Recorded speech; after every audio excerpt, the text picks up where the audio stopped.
चलिए, quick revisions 2026 twelfth chemistry CG board Ravi Prakash Deshmukh आपका फिर से स्वागत करता है, अभिनंदन करता है। आप अगला जो हम बात कर रहे थे नेमिंग रिएक्शन के बारे में बात करते हैं। नेमिंग रिएक्शन में हम लोग चौथा नंबर में आ गए हैं और एग्जाम के पॉइंट ऑफ व्यू से ये रिएक्शन बहुत इंपॉर्टेंट है। आइए इस रिएक्शन का हम लोग पोस्टमार्टम करते हैं। केनिजारो अभिक्रिया। केनिजारो अभिक्रिया एक नंबर का क्वेश्चन आ सकता है। केनिजारो अभिक्रिया का केवल और केवल रासायनिक समीकरण दीजिए, तो आप लोग क्या करोगे, ये रासायनिक समीकरण देंगे। ठीक है, उसके बाद बोलेगा कि केनिजारो अभिक्रिया का संक्षिप्त टिप्पणी लिखो बोलेगा, तो आप इसका थ्योरी भी लिखेंगे और केमिकल रिएक्शन लिखेंगे। ठीक है, इसमें आ सकता है क्या होता है जब, पूछ सकता है क्या होता है जब, है ना, क्या होता है जब फॉर्मेल्डिहाइड के दो अणुओं को क्षारीय है ना NaOH की उपस्थिति में अभिक्रिया कराई जाती है, ऐसा क्वेश्चन आ सकता है। ठीक है, तो यहाँ पर बहुत ही शानदार क्वेश्चन है। पहले इसका पोस्टमार्टम कर लेते हैं, उसके बताएंगे। तो देखो, सबसे पहले बता दूं बच्चे आप लोगों को कि इस रिएक्शन में क्या करते हैं, हमें एक ऐसे एल्डिहाइड लेना पड़ता है। हमें एक ऐसा एल्डिहाइड लेंगे जिस एल्डिहाइड के पास जो है अल्फा हाइड्रोजन, है ना, अल्फा हाइड्रोजन परमाणु उपस्थित ना हो, प्रेजेंस नहीं होना चाहिए। अब सबसे पहले आपको ये बता दूं कि ये अल्फा हाइड्रोजन होता क्या चीज़ है। देखिए, ध्यान से देखिएगा, मेरे पास है CH3 है और C डबल बॉन्ड O और H है, इसका नाम है एस्टल्डिहाइड, है ना, और ये है आपका एथेनल।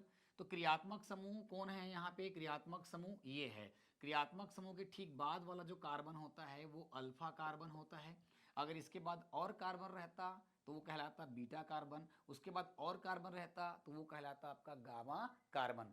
तो अल्फा कार्बन के साथ जुड़ा हुआ हाइड्रोजन वो होता है आपका अल्फा हाइड्रोजन।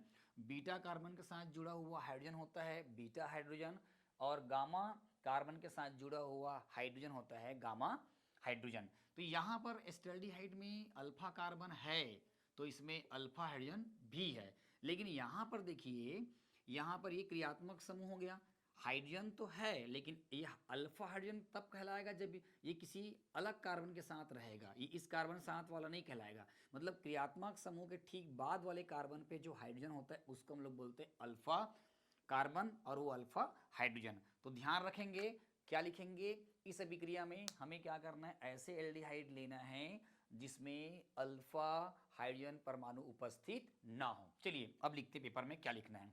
तो इस प्रकार की अभिक्रिया में सुनते जाएंगे, इस प्रकार की अभिक्रिया में, है ना, इस प्रकार की अभिक्रिया में एसिटल्डिहाइड, सॉरी, इस प्रकार की अभिक्रिया में एल्डिहाइड के ऐसे दो अणु, एल्डिहाइड के ऐसे दो अणु लिया जाता है जिसमें अल्फा हाइड्रोजन परमाणु उपस्थित ना हो की अभिक्रिया क्षारीय BaOH की उपस्थिति में अभिक्रिया कराई जाती है।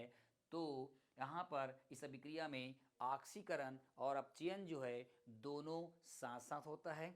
इस अभिक्रिया में, है ना, इस अभिक्रिया में मेथेनॉल के या फॉर्मेल्डिहाइड के या ऐसे अणु जिसमें अल्फा हाइड्रोजन परमाणु उपस्थित न हो के एक अणु जो है ऑक्सीकृत होकर जो है एल्कोहल, और दूसरा जो अणु जो होता है अपचयित होकर, वो है ना, अपचयित होकर क्या करता है, एसिड का साल्ट, जिसको हम लोग सोडियम यहाँ पे फॉर्मेट लिखें, में बदल जाता है।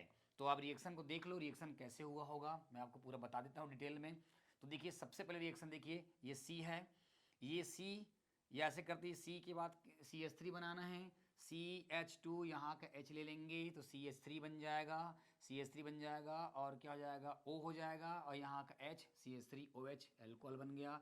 अब बचा क्या, यहाँ दोनों H हो गया, C C C, है ना, और एक थोड़ी बचा यहाँ पे HCOO और Na बन जाएगा यहाँ पर सोडियम का साल्ट। आप ऐसे ऐसे भी लिख सकते हो, दोनों को एक साथ भी लिख सकते हो, इस प्रकार के लिखेंगे तो एल्कोहल और क्या बन गया आपका सोडियम फॉर्मेट बन गया, है ना, एसिड का साल्ट और आपका मेथेनॉल। ठीक है, तो कर लेंगे। इस प्रकार के विक्रिया में क्या करेंगे, ऐसे एल्डिहाइड जिसमें अल्फा हाइड्रोजन परमाणु उपस्थित न हो के दो अणुओं को क्षारीय NaOH की उपस्थिति में अभिक्रिया कराई जाती है, तो इस अभिक्रिया में ऑक्सीकरण अपचयन दोनों एक साथ या दोनों साथ साथ होती है, जिसमें है ना एल्डिहाइड के एक अणु है ना ऑक्सीकृत होकर वो जो है अम्ल में, और दूसरा जो अणु रहता है वो अपचयित होकर जो है वो एसिड के साल में परिवर्तित हो जाता है। यह अभिक्रिया क्या कहलाती है? कैनिजारो अभिक्रिया कहलाती है। कर लेंगे। और क्या होता है जबकि अगर बारे में बात करेंगे तो क्या होता है जब फार्मेल्डिहाइड के दो अणुओं को क्षारीय माध्यम में अभिक्रिया कराई जाती है। चलिए, तो ये नेमिंग रिएक्शन में आपका 4th नंबर का नेमिंग रिएक्शन भी कंप्लीट हो गया। थ्योरी को अपने हिसाब से आप लिखेंगे। केमिकल रिएक्शन को लिखना बहुत जरूरी है, और यहाँ पे इसका नाम लिखना बहुत जरूरी है। जैसे ये अम्ल है तो यहाँ है अम्ल का लवण, और यहाँ पर एल्कोहल है, और ये आपका फार्मेल्डिहाइड के दो अणु है। ठीक है, तो मिलते हैं नेमिंग रिएक्शन में। 5वां नंबर का क्रम है ना। बहुत ही इंपॉर्टेंट नेमिंग रिएक्शन मैं आपको बता रहा हूँ, इसको एग्जाम के दृष्टिकोण से करिएगा, और बहुत इंपॉर्टेंट से पॉइंट है ना, परीक्षा के दृष्टिकोण से बहुत इंपॉर्टेंट है, तो इस रिएक्शन को करके जाइएगा। Thank you.